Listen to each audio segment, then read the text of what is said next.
Je commençais à rêver à être entrepreneuse. J'ai eu la chance de ma vie, donc j'ai été licenciée. Moi, j'ai lancé eFarms en 2013. Je l'ai fait grandir jusqu'en 2024. Sur le site internet, tu as toute une large gamme. Tu as, je crois, 1500 produits qui viennent en direct des fermes belges. Et on a aussi des box repas en version bio et locale. Pour moi, mon modèle de boîte, c'est une boîte rentable directement. Mais en fait, dans l'e-commerce, tu pouvais un peu risquer de ne pas être rentable et de faire de l'hypercroissance, en fait. Je suis passée par toutes les phases de l'entrepreneuriat, de 0 à 50 personnes. Puis un jour tu te réveilles, tu sais plus bouger ton épaule, quoi. Je suis partie en vacances, j'ai dit à mon mari, j'ai une vision, en fait je dois arrêter eFarms. Ça ne me transporte plus, j'ai plus l'énergie que j'avais avant pour le faire. Et en fait cette épaule, c'était le cycle qu'il fallait arrêter, mais je l'ai pas compris, quoi. Comment tu t'es retrouvée avec l'opportunité de travailler et de prendre la direction de Bicentrale? Donc j'avais envie de faire un gros projet. J'ai discuté avec le conseil d'administration de Bicentrale et en me plongeant dans le projet, en fait je me suis dit waouh, c'est un super projet. Donc je suis tombée amoureuse du projet parce que c'est de la tech et c'est de l'impact.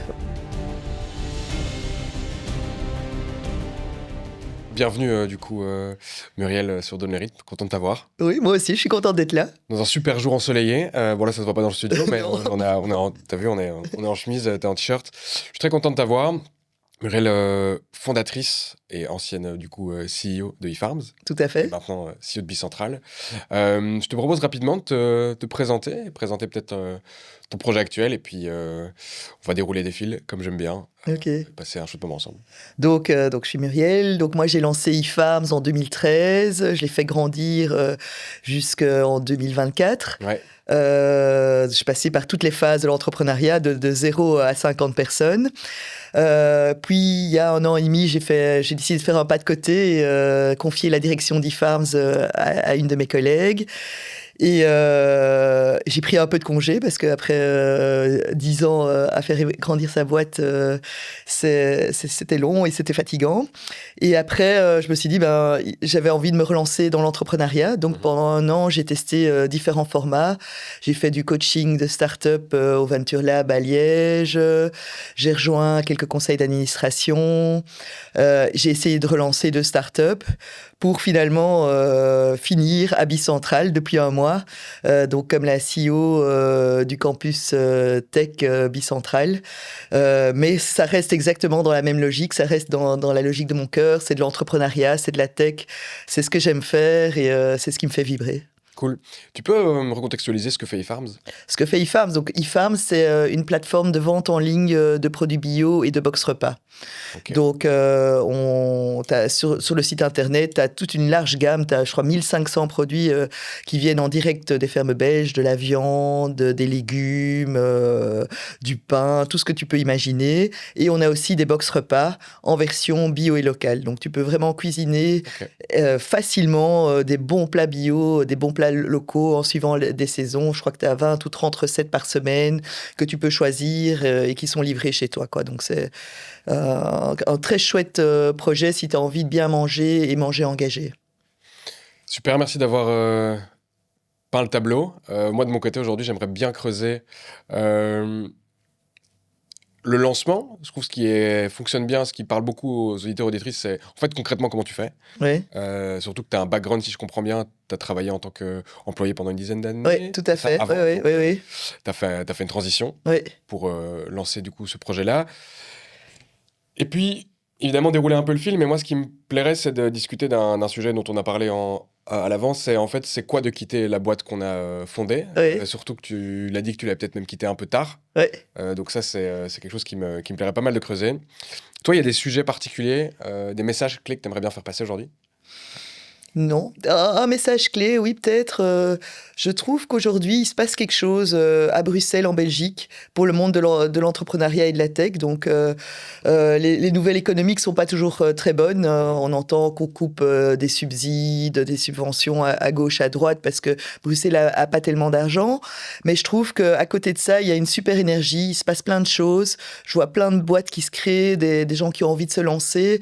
Et donc, j'ai l'impression qu'on est au début d'une très chouette période pour l'entrepreneuriat bruxellois. Et qu'est-ce que tu constates de différent par rapport peut-être à quelques années pour te dire, tiens, je vois une différence? J'ai l'impression qu'il y a tellement de choses qui se passent. Donc, il y a plein d'écosystèmes qui se créent à gauche, à droite. Il y a une émulation entre les boîtes. Il y a une énergie que tu n'avais pas il y a quelques années sur l'entrepreneuriat. Je trouve, avant, c'était assez généraliste. Il y avait quelques groupes où il se passait des choses, mais ici, j'ai l'impression que c'est assez généralisé et à travers différents secteurs. Mais il y a beaucoup de choses. Par exemple, le BESI, qui est la Chambre de commerce bruxelloise, qui a aussi qui supporte à fond les entrepreneurs. Tu as le Watt qui va venir, le projet EXA de Thibaut Elzière. Est-ce qu'il y a un élément de ton enfance, ta jeunesse qui serait intéressant qu'on sache sur toi, qui te permettrait de comprendre la personne que tu es aujourd'hui? Waouh, changement de... écoute, moi, je suis une aînée. Hein, je sais, j'avais entendu dans un épisode Sébastien Deletaille qui disait que les aînés sont faits pour entreprendre. Ça, je ne sais. En plus, un tempérament entrepreneurial, je ne le savais pas. C'est lui qui me l'a appris. Je suis quelqu'un... J'ai toujours aimé, comment dire, construire des choses, l'idée des projets. J'ai toujours été investie dans la vie sociale pour faire des choses. Donc, je pense que j'ai toujours eu ça, malgré que je viens pas d'une famille d'entrepreneurs. Donc, dans ma famille et mon entourage, il n'y avait personne qui a entrepris. Ils avaient plutôt des carrières assez classiques dans des boîtes privées, quoi. Ok. Donc rien ne te prédestinait particulièrement à le faire. D'ailleurs, tu as commencé une carrière plutôt justement corporate, oui, tout à fait. C'était quoi le déclic qui t'a fait quitter pour te lancer? Écoute, donc moi, j'ai fait des études d'ingénieur de gestion et puis sans trop me poser de questions, quand j'ai commencé, c'était les Golden Years. On trouvait un boulot très bien payé avec une très grosse voiture très, très facilement. Donc, je suis rentrée dans ce tunnel de conversion, quoi, dans cette direction sans me poser de questions. J'ai travaillé 10 ans là et en fait, même dans ces boîtes-là, j'ai toujours aimé intraprendre ou j'étais une intrapreneuse. Donc dans toutes ces boîtes, je me sentais bien quand j'étais dans des rôles où je pouvais innover, où je pouvais créer des choses, construire. Donc je me reconnaissais bien quand on me donnait une certaine liberté et que je pouvais faire quelque chose, un projet où je voyais l'impact directement, quoi. Et donc la société où j'ai eu le plus de mal, c'était ma dernière société qui était Orange, où là on était dans une structure plus matricielle et c'est plus difficile de voir l'impact de ce que tu fais. Mais dans les rôles que j'avais chez Gillette et chez Lévi-Strauss à l'époque, c'était vraiment des rôles où j'avais des responsabilités, où je voyais directement l'impact de mes actions. Et c'est ça que j'aime bien aussi dans l'entrepreneuriat. Donc j'ai toujours eu ce petit feeling. Et puis à un moment, mes 2 enfants... était lancée dans la vie. Donc, pour dire, ma fille est rentrée en maternelle. Okay. Donc, j'avais l'impression... Donc, j'ai 2 enfants. Donc, il y en a un qui est en première primaire, j'imagine, à l'époque, et un en deuxième maternelle. Et je me dis... Waouh, est-ce qu'on fait un 3e ou est-ce que je fais un truc un peu cool pour moi, quoi? Je fais un 3e. Ouais, voilà. Et alors, je me dis, en fait, j'ai envie de créer mon bébé. Okay. C'est un bon moment. J'y vais, quoi. Je me sentais libre de faire quelque chose pour moi, en fait. Est-ce que c'était une prison dorée? Oui, tes jobs? À fond. C'était vraiment, et ça, c'était vraiment une prison dorée parce que, effectivement, quand je suis passée d'Orange Mobistar à entreprendre, ça a tout changé, quoi. J'ai pas eu de salaire pendant 2-3 ans, j'avais plus de voiture, et non, c'était un choc quand même familial, quoi. Hein. Les grandes vacances, c'était camping. Oui, non, c'était fini le grand niveau de vie. Oui, non, ça, c'est vraiment une prison dorée, quoi. Comment t'as préparé ce shift? Tu te doutais que ça allait être... que ton niveau de vie allait changer? Tu te préparais à ça?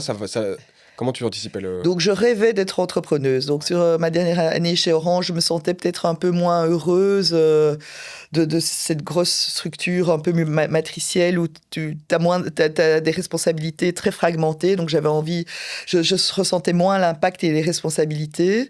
Donc, j'ai commencé à réfléchir à des projets d'entreprise. Donc, j'avais plusieurs idées. À l'époque, le e-commerce était un peu à la mode. Hein, donc, c'était en 2013. Hein. Donc, il retourne à l'arrière. C'était il y a 12 ans maintenant, 13 ans. Ouais. Ouais, donc c'était à la mode et c'était un sujet qui m'intéressait fort. Et dans toutes les conférences, on entendait le e-commerce à la mode, mais là en Belgique, on est en arrière et tout. On est complètement, on n'a pas pris le train en marche. Et donc je me dis, oui, il y a quelque chose à faire dans tout ce qui est e-commerce. Donc j'avais pas mal d'idées, soit dans la mode, soit dans les épices, soit dans la nourriture. Et je réfléchissais à ça. Donc le week-end, je faisais des petits business plans pour m'amuser.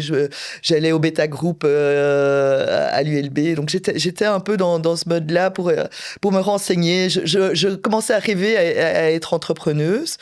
Et j'ai eu la malchance, en fait la chance de perdre mon job. Donc j'ai été licenciée. Okay. Et en fait, donc j'ai pas choisi. Et là, donc j'étais déjà dans ce rêve. Ça faisait quand même presque un an que je rêvais, mais que j'osais pas j'osais pas partir. Donc en fait, j'ai eu la chance de ma vie. Donc j'ai été licenciée. Et en fait, je me dis, voilà, c'est le moment. Maintenant, en fait, tu vas pas rechercher un boulot. T'as quelques mois quand même d'indemnité. C'est parti. Tu crées ta boîte, quoi. Qu'est-ce que j'aime dans l'entrepreneuriat?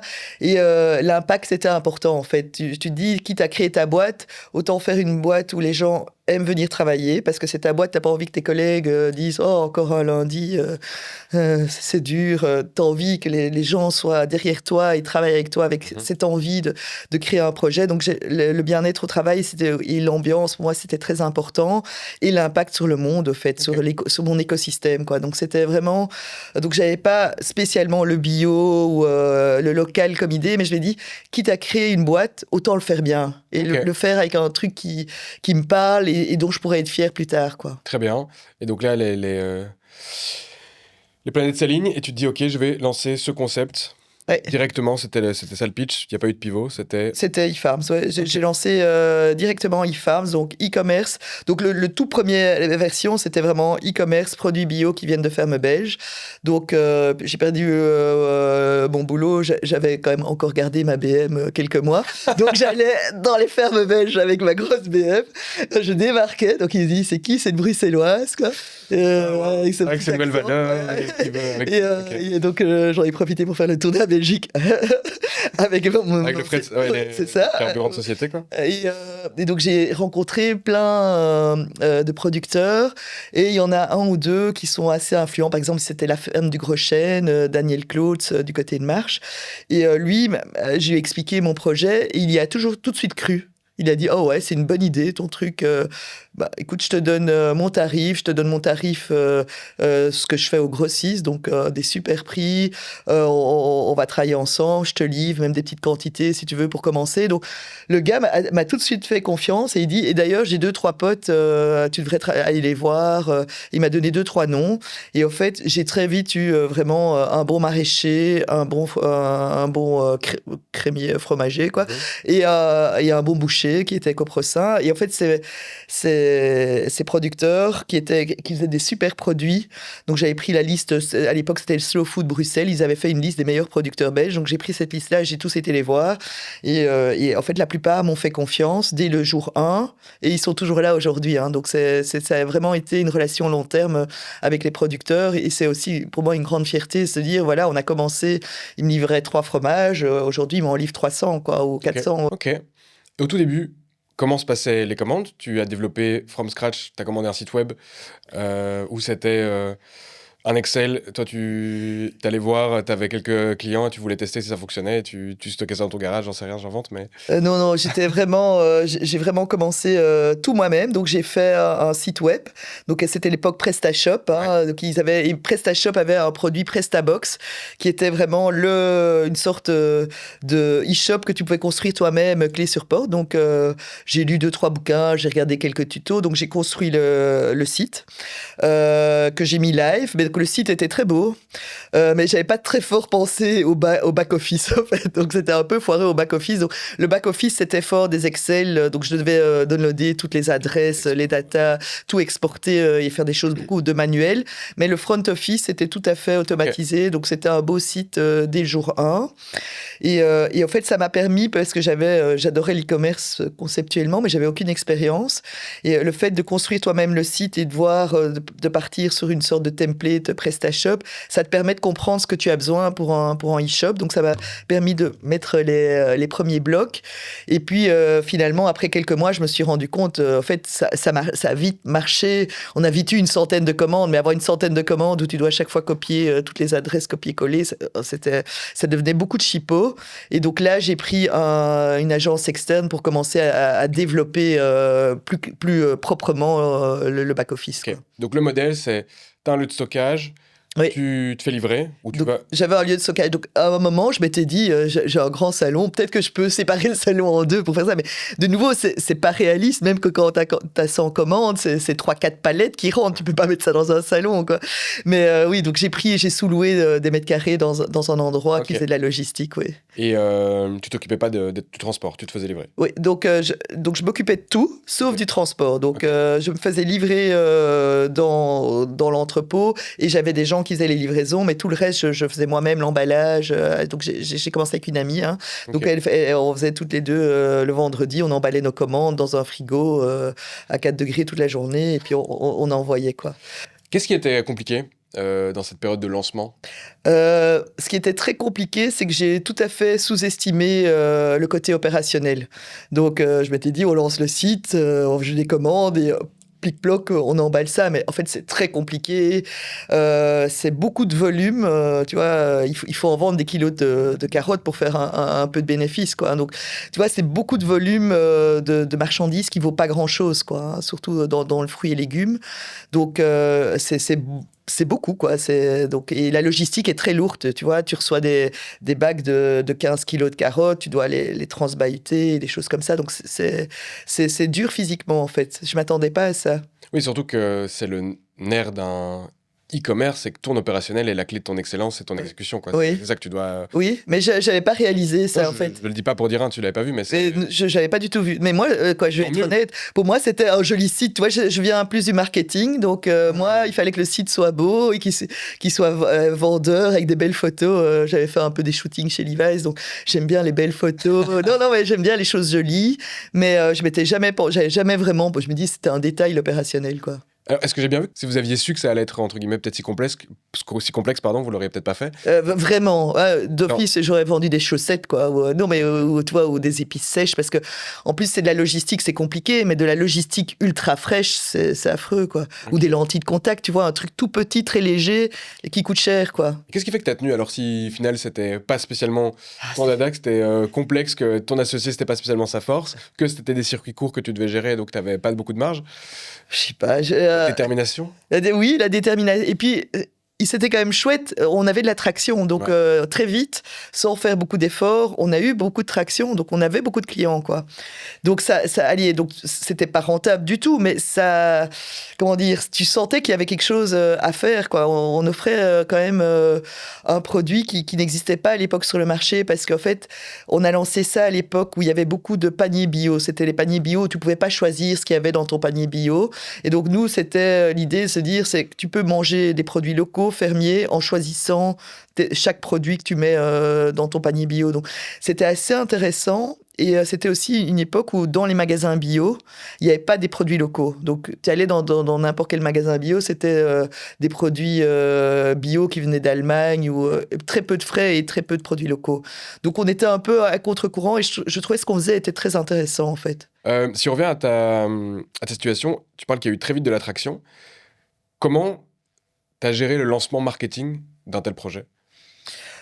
Ça, on a eu beaucoup de chance. On l'a lancé, je pense, un truc genre le 17 avril. C'était les journées de lutte paysanne, le jour où on l'a lancé, mais on ne le savait pas. Donc, on a envoyé un communiqué de presse à Belga. Okay. Et en fait, il a été repris par quelques médias. Donc, tu vois, c'est un truc. Donc, on est passé. Bon timing, quoi. On est passé le matin où on a ouvert le site. On est passé sur Bel RTL. Donc, une chroniqueuse de Bel RTL à 7h30 du matin. On a parlé. Mais c'était incroyable, quoi. Et puis le soir, on a parlé. Donc, on a eu mais sur base, on connaissait personne, hein, et on n'était personne, mais sur base d'un communiqué envoyé à Belga à l'époque, quoi. Et donc, j'imagine, tu passes, t'es relayé, tu passes à la radio. J'étais même pas passé. Donc, c'est eux qui ont parlé de nous sans qu'on sache. Et puis, on se dit, mais qu'est-ce qui se passe? Il y a plein de monde sur le site, il y a des commandes. Ouais. Et vous veniez de vous lancer, quoi. Ouais. C'était peut-être, c'est ou le jour même ou le surlendemain, quoi. Donc vite, on a vraiment eu une bonne grosse centaine de commandes chaque semaine sans problème, quoi. Il y avait des critiques dans le secteur. Oui, en fait, les gens, c'était un secteur très tourné à SBL et bénévolat. Donc, il y avait les groupements d'achat bénévoles, les GAZAP ou des choses comme ça. Et ils nous voyaient un peu comme... ou ils me voyaient un peu comme la méchante qui arrivait, la grosse capitaliste qui allait changer les règles du marché.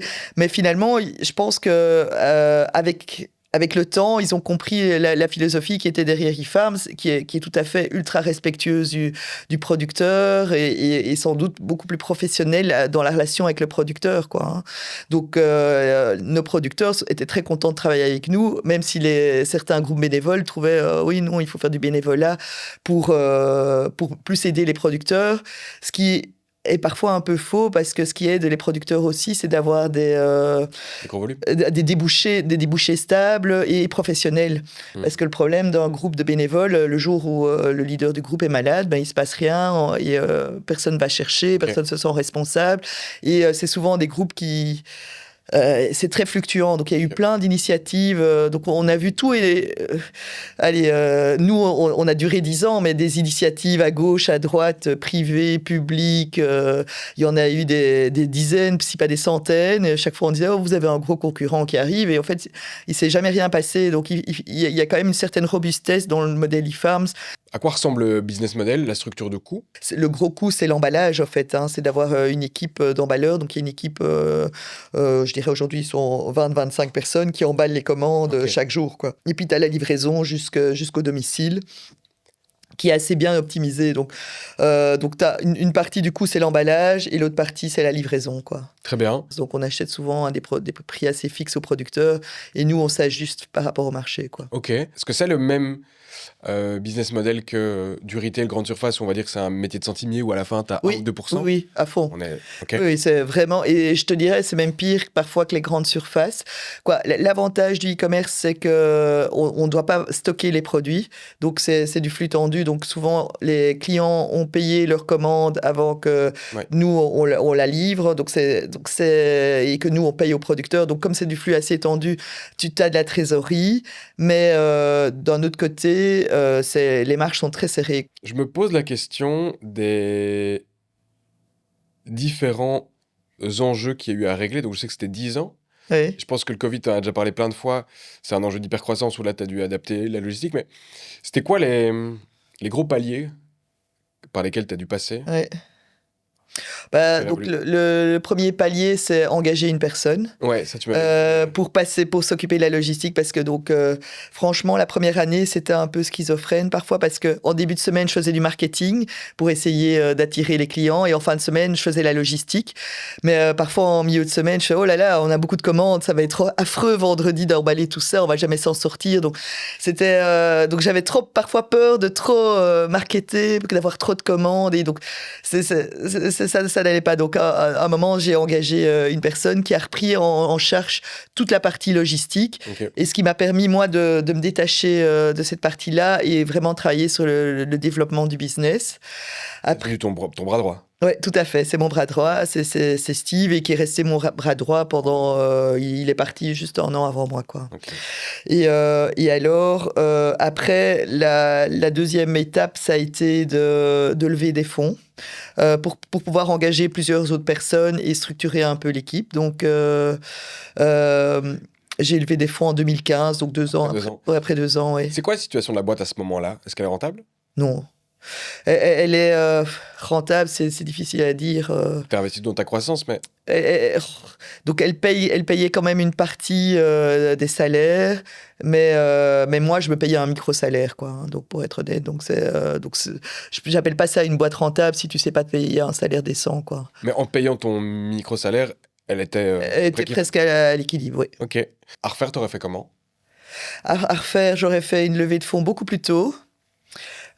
Sur une valorisation beaucoup plus grande, et donner une levée de fonds professionnelle, quoi, pas avec des amis, et donner moins, quoi, prendre plus pour 20%, prendre beaucoup plus d'argent que 100 000, quoi. Il fallait prendre 500-600 000, quoi. Plus d'ambition, en fait.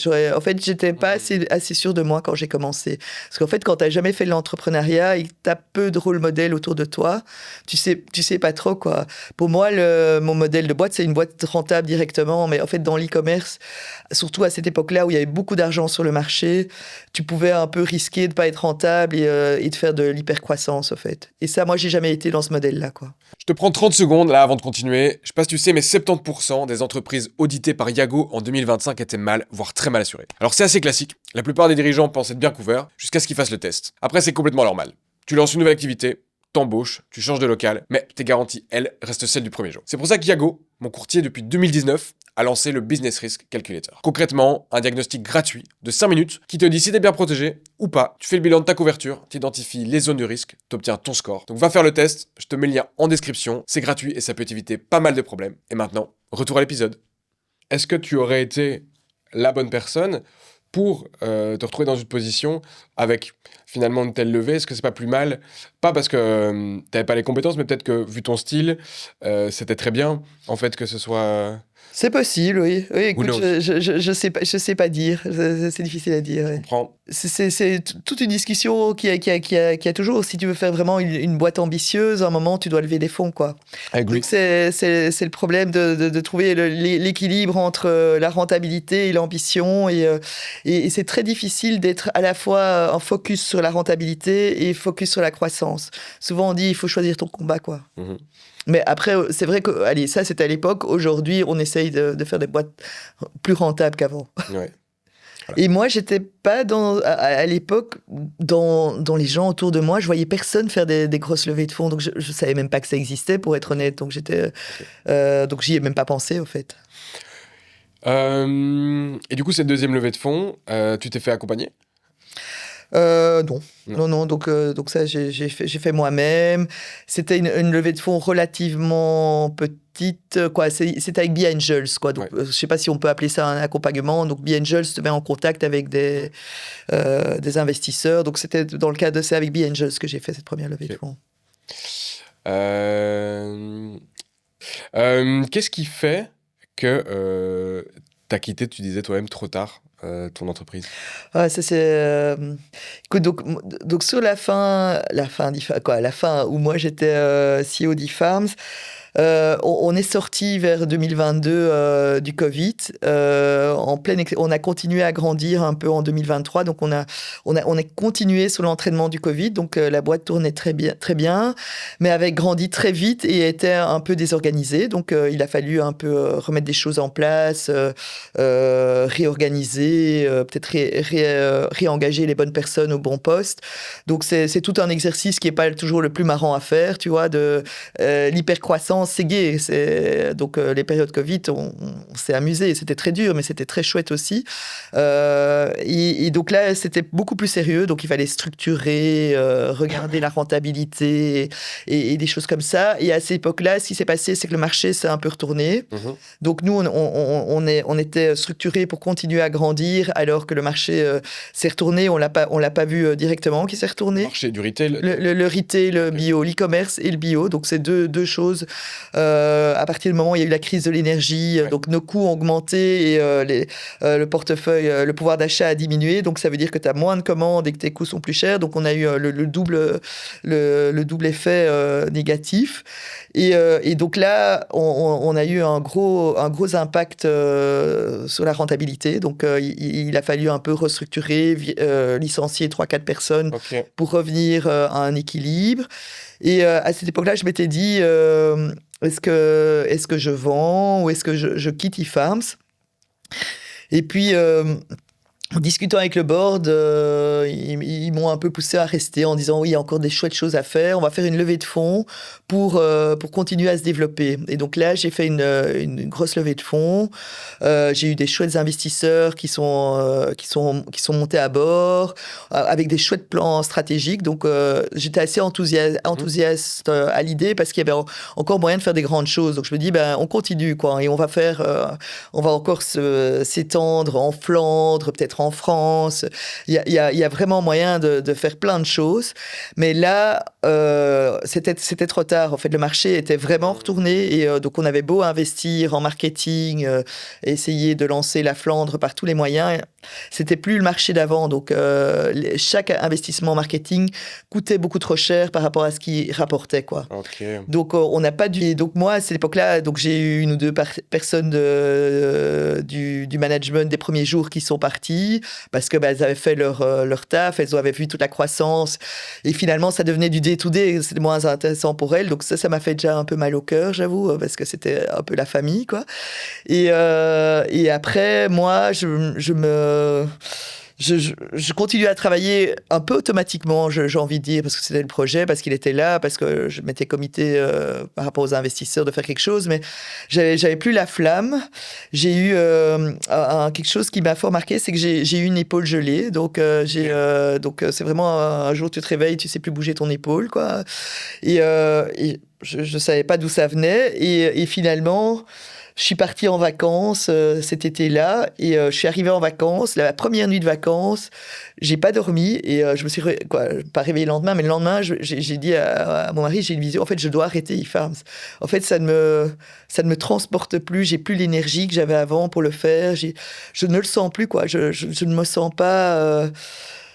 Comment dire, oui, je le sentais plus, quoi. Et je dis, et en fait, cette épaule. J'ai eu ça quand c'était le signe qu'il fallait arrêter, mais je l'ai pas compris, quoi.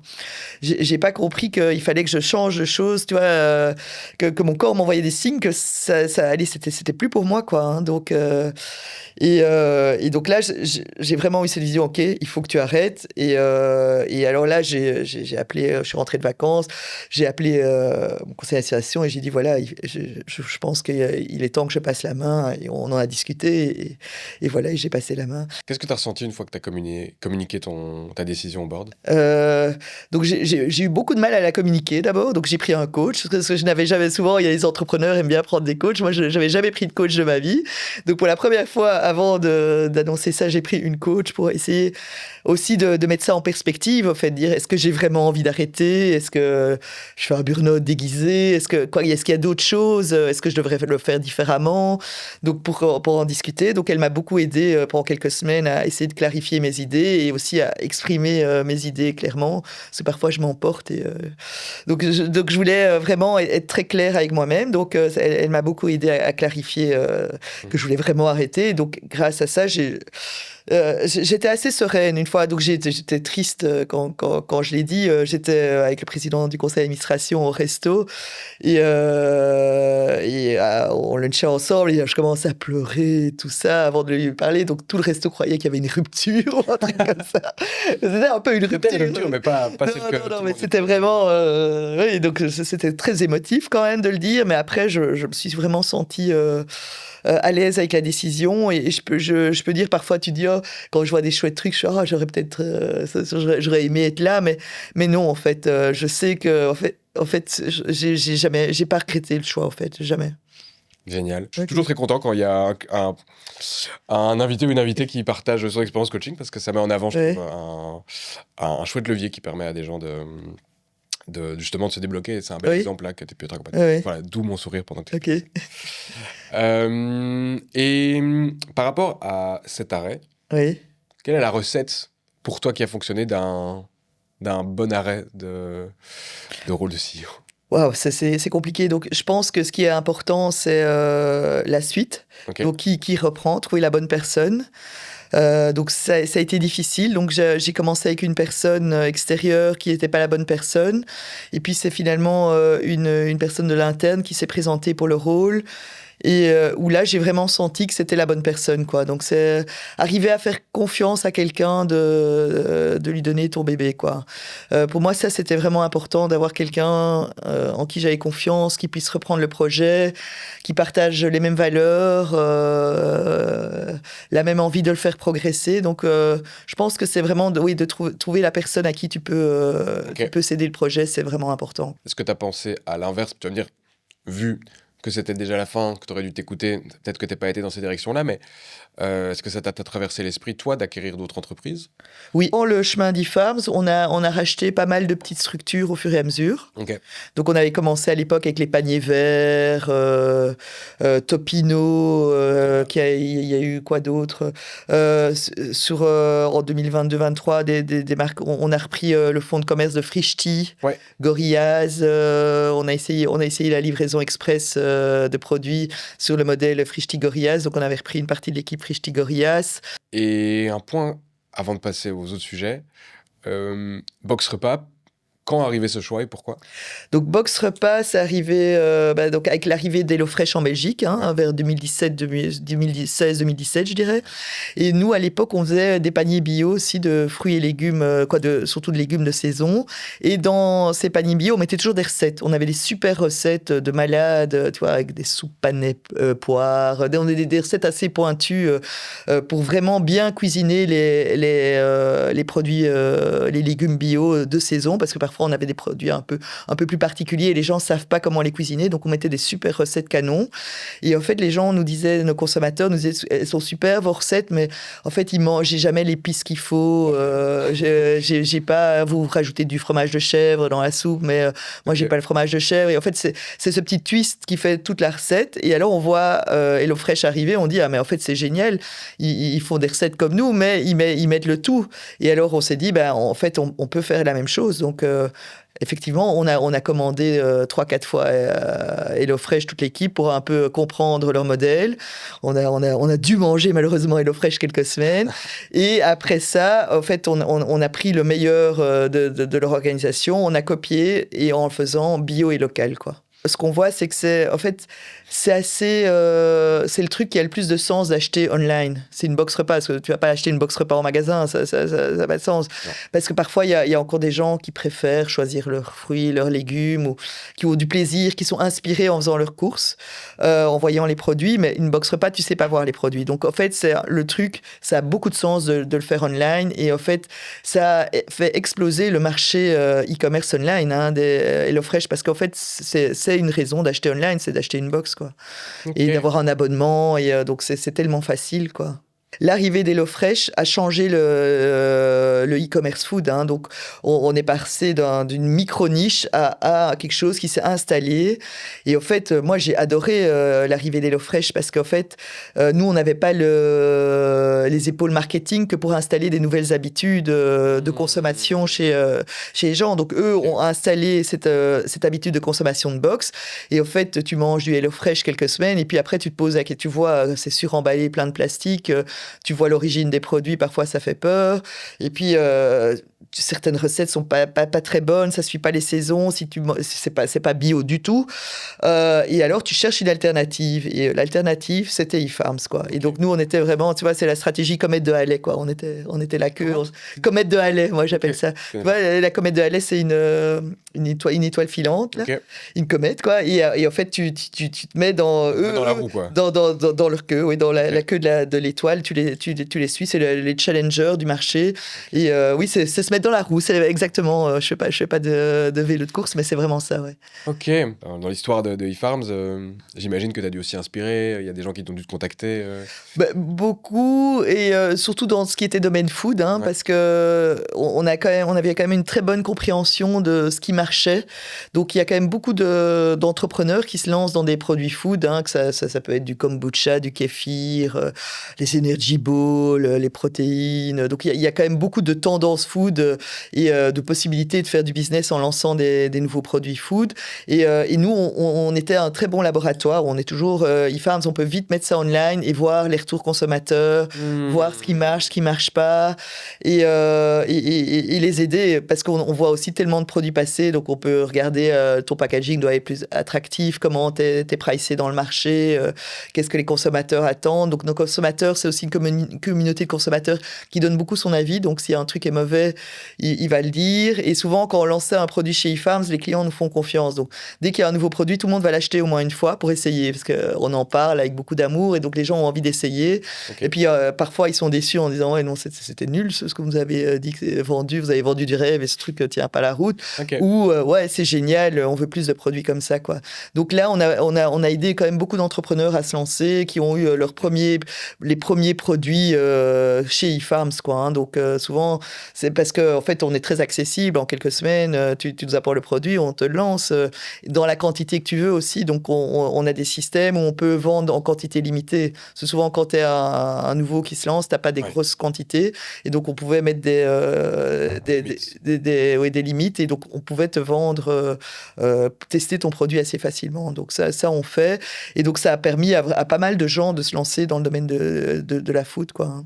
Comment tu t'es retrouvé avec l'opportunité de travailler et de prendre la direction de Bicentral? Donc, j'avais envie de faire un gros projet. Et j'ai essayé de relancer 2 petites startups, mais il fallait encore 1 ou 2 ans de bootstrap et un peu ramer. Et je ne me voyais pas faire ça encore 1 an ou 2. Et donc là, je m'étais dit, il y a plein de sociétés à racheter en Belgique, des petites PME. Est-ce que je ne racheterais pas une PME? Donc ça, c'était mon kiff du mois de décembre. Et donc j'ai commencé à chercher des boîtes chouettes dans le food. Et en fait, je me suis rendu compte que les chouettes boîtes à racheter, c'était pas les boîtes qui faisaient battre mon cœur non plus, tu vois. En fait, c'est quoi comme genre de boîte? Parce que c'est un volet que j'ai ouvert qui est dans le fond de ma tête, qui est là, avec un peu cette aspiration de me dire, tiens, ce serait cool le reprenariat. Mais c'est souvent du boring business, en fait. C'est du boring business, le truc où les gens n'y ont pas pensé. C'est du boring. Ouais, il y a un peu quand même l'histoire du boring business. Et moi, le boring business, c'est des exemples, c'est quoi? Des business physiques, des ça business peut être du physique, ça genre peut être quoi, de la rénovation, de toiture. Donc oui, dans la rénovation, il y a beaucoup. Par exemple, j'ai un ami qui a racheté une boîte qui fait des boulons, quoi, pour des grosses machines, mais donc ils sont spécialisés dans le boulon, quoi. Tu vois, c'est des trucs. Donc tu as des marges d'optimisation, mais est-ce que ça te fait vibrer au bas de ton cœur? Ouais, oui. Donc c'est fort de l'optimisation, quoi. Hein. Et donc j'ai rien trouvé qui faisait battre mon cœur, en tout cas dans tout ce que j'ai trouvé, ou alors c'était vraiment les boîtes les moins intéressantes, parce qu'en fait, dès que c'était une boîte qui faisait battre mon cœur, j'étais pas la seule dont le cœur battait, quoi. Donc alors c'est plein d'acheteurs, donc ça n'allait pas. Et puis quelqu'un m'a parlé d'opportunités de Bicentral et je lui ai dit, bon, écoute, pourquoi pas, je suis pas vraiment sûr. Il dit oui, il faut c'est maintenant qu'il cherche quelqu'un, si ça t'intéresse, tu vas envoyer ton CV maintenant. J'ai envoyé mon CV, on sait jamais. Et puis j'ai parlé en disant voilà, moi j'aime l'entrepreneuriat, pourquoi pas pour Bicentral. Et là j'ai discuté avec le conseil d'administration de Bicentral et en fait, en me plongeant dans le projet, en fait, je me suis dit, waouh, c'est un super projet. Donc, je suis tombée amoureuse du projet parce que c'est aussi c'est un projet entrepreneuriat, c'est de la tech et c'est de l'impact. En fait, et c'est bruxellois, c'est au cœur de Bruxelles. Donc, il y a beaucoup de choses qui me parlaient dans le projet de Bicentral, en fait. C'est quoi la mission de Bicentral, si tu dois la résumer? La mission de Bicentral, c'est donc on est occupé à la revoir, hein, donc c'est un gros travail. La mission de Bicentral, à l'époque de la création, c'était vraiment de réduire la fracture numérique. Okay. Et aujourd'hui, la mission de Bicentral, c'est vraiment de remettre un peu le digital, l'ambition digitale au cœur de Bruxelles et au cœur de l'Europe, quoi. Donc, on n'est plus dans de la fracture numérique, on est plutôt à augmenter tout ce qui est compétences digitales, que ce soit des compétences en IA. Donc, il y a dans Bicentral vraiment 3 piliers. Tu as le pilier apprentissage, le learn, le pilier construire, hein, scale-up, start-up, et le pilier connect, être inspiré par ce qui se passe et connecté avec l'écosystème. Okay. Comment c'est financé? Donc, c'est des investisseurs privés à la base. Donc, à la base, c'était 60 entrepreneurs qui ont investi le campus. Puis, ça a été rejoint par 2 investisseurs publics, donc la SFPI et... c'est le bras financier de l'État, au fait, la SFPI. C'est pas le terme. SFPI, donc c'est assez grand. Donc, par exemple, ils sont actionnaires chez Proximus, chez Dexia. Ouais, chez Belfius, c'était... Oui, ok, c'est le bras financier qui a investi. Dexia, Belfius, oui. Pardon. Chez Belfius, on se comprend. Donc, oui. T'inquiète. J'ai recommencé ça parce qu'en plus, oui, non, c'est parce que... Donc, en fait, la SFPI, c'est le bras financier de l'État. Ouais. Et donc, c'est eux, par exemple, qui ont investi chez Belfius et chez Proximus, quoi. Okay. Et donc, eux ont une petite part, ont 30% des parts. Et alors, tu as Bruxelles Invest qui a aussi donc c'est l'actionnariat... C'est Invest, c'est Finance Brussels? C'est Finance Brussels, oui. Okay. Donc, c'est assez large, quoi. C'est quoi la source de revenus en contrepartie? Est-ce que on finance finalement de manière philanthrope? Je dirais. Non, c'est pas du tout de la philanthropie, oui, c'est une société privée, c'est une SRL okay. ou une SA en fait. Et en fait, on a des loyers, donc on a un building, on a 10 000 mètres carrés où on loue des bureaux à l'écosystème, donc à des startups, des scale-up, des ASBL qui travaillent sur l'éducation. Yes. Et des plus grosses corporates. On loue les bureaux, ce qui permet de créer un écosystème qui est assez unique, où tu as plein de gens qui travaillent sur les mêmes sujets tech. Ouais. Et donc, l'idée, c'est d'avoir cette ambition tech pour Bruxelles et de la transformer en impact positif aussi. Je replonge du coup dans la partie concrète, j'aime souvent bien comprendre. Donc, sur les 3 axes, par exemple, sur le build, là, toutes les entreprises, elles vont payer un loyer. Est-ce qu'il y a aussi une part d'equity que Bicentrals va mettre dans certaines de ces entreprises avec la volonté de faire un exit et de pouvoir continuer à financer le projet? Ça fait partie du modèle? Aujourd'hui, on ne le fait pas. Okay. Donc, ça pourrait être une piste. Un jour, on pourrait faire ça, mais aujourd'hui, on ne le fait pas. Donc, il n'y a pas d'equity. Donc, nous, c'est vraiment les loyers et des programmes. Donc, on a des programmes d'éducation aussi qui sont soit financés par des subsides publics, soit qui sont payants et qui nous permettent d'avoir des revenus, quoi. Ok, très bien. Quels sont alors les programmes qui sont gérés par Bicentral en tant que tel? Parce que j'entends qu'il y a beaucoup finalement de prestataires qui vont utiliser le campus pour prester leurs services, qui vont répondre aux critères et finalement à l'objectif de Bicentral. Donc Bicentral aussi va mener ses propres initiatives. C'est quoi qui te vient en tête? Donc on a le programme We Are Founders. Donc il y a un programme vraiment pour, je trouve c'est un programme de pré-incubation. Donc c'est un peu pour les gens qui veulent se lancer dans l'entrepreneuriat et créer leur premier projet. Donc ça te permet vraiment d'avoir toutes les bases pour créer ta première boîte en fait. Comme un Startlab Solvay Oui, ça ressemble un peu à Startlab Solvay. Peut-être que Startlab Solvay, il faut déjà avoir une boîte pour rentrer ou pas? Selon moi, non. Okay. Mais je pose toutes ces questions aussi parce que, comme chez Hub Brussels, on est justement souvent... donc Hub, c'est l'agence, pour ceux qui ne connaissent pas précisément, donc c'est l'agence bruxelloise pour l'entrepreneuriat. Il y a le numéro 1819 que tu appelles où ça, c'est vraiment de l'info. Et puis en général, tu peux aller chez Hub si tu as un projet à ambition, je veux dire, régionale ou nationale. Souvent, cette recherche d'infos et tu as des services d'accompagnement spécifiques. Et donc nous, souvent, on a un point d'entrée et on redirige. Et donc on dit tiens, il y a Startit KBC qui a ce programme d'accompagnement, il y a We Are Founders, il y a le Start Lab, il y a IMEC. Et donc moi, en posant toutes ces questions, j'essaie aussi de comprendre précisément, tiens, mais dans quel cas pousser pour tel incubateur. Donc voilà, donc We Are Founders, c'est donc boîte tech only. Non, c'est pas que tech. C'est assez général. Donc c'est c'est sur l'entrepreneuriat en général. We Are Founders. C'est pas que tech. Et souvent, par exemple, on a IMEC qui vient chercher, scouter quelques boîtes tech dans les gens qui sortent de We Are Founders. Ça pourrait être un exemple. Il y en a qui passent aussi chez Startit KBC après We Are Founders. Et là, on est occupé à travailler aussi sur d'autres programmes qui sont peut-être plus spécialisés sur des verticales. Par exemple, on a un programme avec la Station Spatiale Européenne, ESA, pour des startups space. Et donc là, ils sont 6-7. Et alors, ils sont sur certains sujets, ils vont suivre, par exemple, le marketing de We Are Founders parce que c'est cohérent. Et sur d'autres sujets, ils vont être coachés par Novaspace ou par d'autres personnes. Mais ils sont incubés aussi à Bicentral, quoi, tout ce qui est spatial. Et alors, on réfléchit sur d'autres verticales pour incuber, alors là, vraiment des choses spécialisées. Donc là, on travaille vraiment sur renouveler l'offre de Bicentral. Je pense que pour septembre, on aura un programme canon sur certaines thématiques pour aussi les startups et les scale-up, quoi. Ok, aussi scale-up. Ouais. Ok. Et quels sont les obstacles sur ton chemin? Les obstacles? Il n'y en a pas. Non, les obstacles aujourd'hui, je pense quand même la situation économique bruxelloise, c'est quand même un vrai challenge. Se dire qu'il n'y a pas assez d'entreprises qui viennent s'installer à Bruxelles, que parfois les entreprises ont peur de s'installer à Bruxelles, qu'elles se disent qu'elles vont avoir beaucoup plus de facilité si elles vont en Flandre ou en Wallonie, qu'elles seront plus subsidiées. Donc, il faut. Donc, c'est moi ce qui me fait peur, c'est l'attractivité économique de Bruxelles, ou même ou l'économie en général.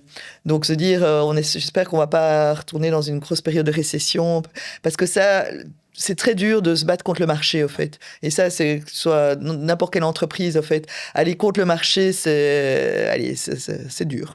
Donc je me dis, j'espère qu'on va garder quand même un certain optimisme. Et c'est quelque chose que moi, j'aime bien. Je suis de nature optimiste, donc je veux garder cet optimisme parmi le monde des entrepreneurs. Mais il faut pas que la réalité nous rattrape et soit trop dur à vivre pour les entreprises, quoi. Des entreprises qui font faillite ou des choses comme ça, c'est dur pour l'écosystème, quoi. Ok. J'ai 2 petits blocs de fin, avec des petites questions au hasard. Je vais te demander de me donner 3 chiffres, de l'autre entre 1 et 12, dans les petites questions. Ok, ça va. Du coup, un chiffre entre 1 et 12 2. C'est quoi le conseil le plus dangereux qu'on donne aux entrepreneurs et que tu as même toi appliqué au début? Le plus dangereux? Waouh. Ah, c'est une bonne question, ça. Parfois, on te dit de te concentrer sur ta croissance et pas de regarder ta rentabilité. Je ne l'ai pas appliqué tel qu'elle est au début. Donc, moi, au début, j'étais pas là-dedans, mais je l'ai appliqué à un moment. Donc, j'étais super focus croissance et moins rentabilité. Et donc, je pense que c'est quand même dangereux. Des conseils de beaucoup de networker. Donc, et ça, on le donne pas nécessairement aux entrepreneurs, mais ce que je vois aujourd'hui, c'est que comme ce monde est en effervescence, il y a moyen d'aller à un event tous les jours en tant qu'entrepreneur. Et en fait, t'as plus le temps de travailler. Donc, essayer de se focuser, d'avoir vraiment des périodes où tu te focuses vraiment sur ton business et tu te coupes un peu du bruit extérieur, quoi. Ça, je pense, faire attention. Donc, trouver l'équilibre dans le networking, je dirais, de s'entourer, de parler à d'autres entrepreneurs, parce que c'est super important et ça t'apporte énormément de choses, mais de pas aller, de pas y aller trop fort non plus. Et alors, parfois, quand t'as ton sales speech, t'as tellement l'habitude de le faire, tu finis par y croire toi-même, même si c'était pas vraiment la réalité. Donc, parfois, ça marche parce que, tu vois, à force de le dire, ça finit par arriver. Et parfois, en fait, tu te convaincs toi-même et t'as oublié que c'était pas vraiment la réalité derrière, quoi. Cool. Super, merci. Je suis très content d'avoir posé cette question. Un autre chiffre 7. 7. C'est quoi le moment où tu t'es senti la plus imposteur dans ta vie d'entrepreneuse? Je pense que c'est des moments où en fait, tu as beaucoup de reconnaissance. À certains moments, par exemple, j'avais été nominée manager de l'année, j'ai eu des prix Veuve Clicquot, Bolt Woman Award. Et en fait, les prix viennent toujours un peu après ton moment où tu as vraiment de gloire. Et parfois, il y a certains prix que j'ai eu. En fait, j'étais... les chiffres n'étaient plus bons, quoi. Okay. Et on te donne un prix et tu dois dire super... Très fier de ce qu'on a accompli. Oui, et en fait, t'es là, finalement, le business, il va plus si bien aujourd'hui. Donc, tu vois, c'est parfois le décalage entre la reconnaissance extérieure et la réalité intérieure, quoi. Donc ça, il y a parfois un décalage, et puis il y a des choses... et finalement, parfois, on te dit, par exemple, cette année, en début de cette année... Oui, on est en 2026. Donc, c'était l'année passée. Alors, en 2025, en janvier 2025, le Lobby Magazine m'avait élu Woman of the Year. Janvier, sympa, mais je n'étais plus rien. J'ai dit, les gars, j'ai quitté IFAM, je ne fais rien, je suis en vacances, qu'est-ce que vous allez dire? Ah mais non, mais on trouvait que tu avais eu le courage de quitter, et c'est pour ça. Et en fait, ils m'ont expliqué, donc finalement ça a été, mais la première fois qu'ils m'ont appelé, je fais non, je veux pas, moi c'est fini là, je suis plus dans le business. Je dis si, mais c'est ça qu'on aime, c'est le fait que tu aies pu décider d'arrêter et de passer à autre chose. On trouve ça super intéressant comme démarche, et c'est pour ça qu'on veut te récompenser, Muriel, quoi. Je fais ok. Bravo pour ton départ. Oui, bravo pour ton départ. Oui, mais tu vois, c'est des trucs. Et là, au début, je m'étais vraiment sentie un peu triste. Je fais mais non, vous devez vous tromper, quoi, vous avez pas bien compris, je ne suis plus chez IFARM. Et donc, finalement, ça m'a fait du bien aussi d'être reconnue dans mon départ, en fait. Donc au début, je me l'avais pris comme une imposture, et puis je me suis dit, en fait, non, c'est cool. Dernier chiffre 9. Si tu devais bosser pour quelqu'un d'un matin, tu bosserais pour qui? Pour quelqu'un? Ouais. Waouh. En fait, j'aime pas bosser pour quelqu'un. Ok. J'ai remarqué que cette question, je vais peut-être la changer parce que pour les entrepreneurs... En fait, j'aime pas bosser pour quelqu'un. En fait, j'ai pas envie de bosser pour quelqu'un. Okay. J'aime bien bosser pour un projet, pour construire quelque chose, mais bosser pour une personne, ça m'inspire pas, en fait, parce que c'est un chef. Et en fait, si ton chef est super inspirant, t'as l'impression qu'il va avoir de l'emprise sur toi, ou je sais pas. J'ai pas envie de bosser pour quelqu'un, en fait. Okay. Je préfère bosser pour un projet et pour une cause. Ok. Ouais. Trop bien. C'est terminé. Ouf. Waouh. On y est arrivé. On y arrive. Qu'est-ce que tu retiens de cette interview, toi? Écoute, j'ai trouvé ça très sympa. En fait, donc facile finalement. Non, mais chouette, je trouve que tu as un bon feeling, un bon tac-au-tac, quoi, hein. Tu fais ça très naturellement. Merci. Je suis toujours admirative des gens qui arrivent à parler naturellement comme ça, quoi. Ok, bah merci. Bah après, c'est comme beaucoup, c'est du travail, c'est de la pratique. Oui. Mon métier, c'est de faire du coaching, donc oui. faut en rebondir. Donc, mais merci, j'apprécie. Ouais, j'ai beaucoup appris. C'était fluide aussi de mon côté. Ça fait longtemps que j'ai plus proposé ça, mais ceux qui ont apprécié, qui ont un message à faire passer à Muriel, c'est toujours chouette, donc n'hésitez pas à lui envoyer un petit message, ça fait toujours plaisir, pour vous parler de l'épisode, ce qui vous a plu, des réflexions. Je pense que ça fait toujours plaisir. J'essaie de répondre à tout le monde, mais parfois il y a des périodes où les gens se chauffent un peu trop, donc parfois je suis débordée. Donc si je ne réponds pas, n'hésitez pas à renvoyer le message, parce que parfois ça se perd dans les mailbox, quoi. Et moi, du coup, aussi, autre demande, si vous êtes encore là jusqu'à la fin de l'épisode, n'hésitez pas à mettre un commentaire. On peut le faire sur Spotify, on peut le faire aussi sur YouTube, pour me dire ce que vous avez pensé de l'épisode. C'est hyper utile pour moi. Ce que vous kiffez en général dans les épisodes, des épisodes que vous avez plus envie que je traite, des angles que j'aborde souvent, que vous voulez que je continue. Voilà, un peu tout feedback. Ça fait longtemps que je vous ai plus demandé ça, donc faites-le. Et surtout, n'hésitez pas à vous abonner et à suivre les différentes pages réseau. Moi, c'est ce qui m'aide vraiment. C'est ce qui m'a permis d'ailleurs d'investir dans ce nouveau studio de podcast et de financer aussi le tout. Donc voilà, ça m'aide. Merci à tous ceux qui sont encore là. Et je vous dis à dans 2 semaines. Gros bisous. Ciao, ciao.